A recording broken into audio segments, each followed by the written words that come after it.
Well, earlier today, the head of the Wagner Group, Yevgeny Prigozhin, claimed that the entire area around Soledar in the east of Ukraine is under Russian control. Ukraine denies this, and the Kremlin will only say that there is a positive trend in the fighting. Well, my next guest is an expert on Russian military activity and tweeted about a proposal by a reporter for Russian state media that, quote, Yevgeny Prigozhin will be elevated to the rank of Major General after he declared victory in Soledar. The Wagner Group's Soledar offensive will further bolster his standing in Russian politics. Samuel Romani joins me now via Skype from Oxford in England.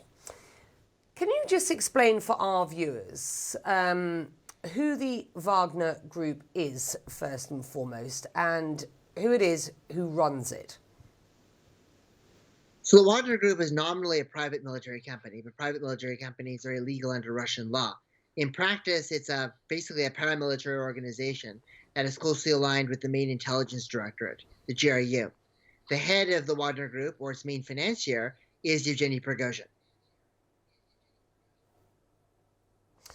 What does the Kremlin gain from having him and the Wagner Group working for them effectively? And what do they gain from Wagner's mercenary activities on the ground in Ukraine? Let's be quite clear about this.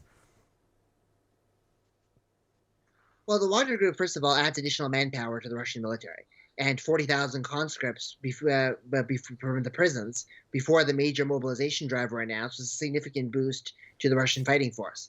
Also, they have 10,000 private military contractors who have trained and have experience in other battlefields, like Ukraine, like Syria, or even Afghanistan and Chechnya. And given the depletion of the number of elite corps in the course of this war, that experience is quite useful.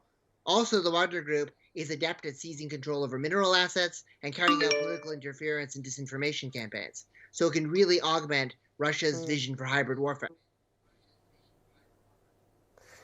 Well, they're convinced that they've got control of this town, which is very close to Bakhmut, and we've been explaining why that is significant.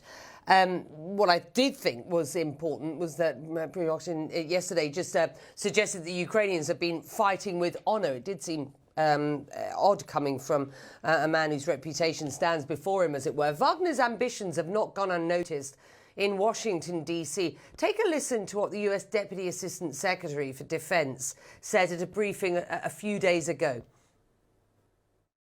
In the recent past, we've seen that Wagner is advancing at a more rapid clip than any other unit in the Russian military.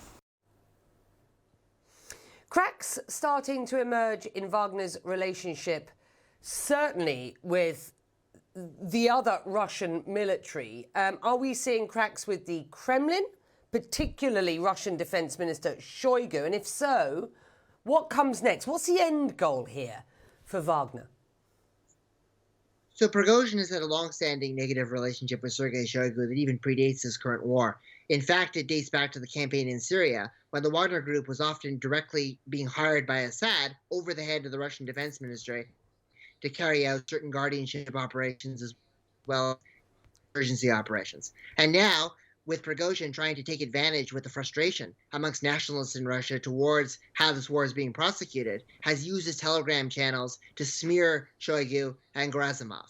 So it appears as if Prigozhin is trying to position himself as kind of a shadow defense minister of sorts, who's more respected than Shoigu, who is a civilian, and also who has Putin's ear. So I think that this is a significant realignment in Russian elite politics that could make Russia even more unpredictable and even more dangerous and even more resistant to diplomacy and towards de-escalation.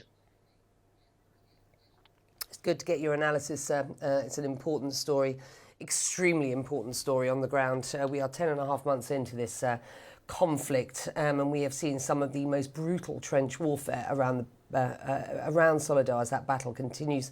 Important that we get the context from you. The battle for Soledar, thank you, is putting a spotlight then on the Wagner Group, and CNN takes an in-depth look at its controversial leader, find out why he is called Putin's chef, and how he's used the war in Ukraine to raise Wagner's profile and his own. That is all on your CNN app, or of course you can log in at cnn.com.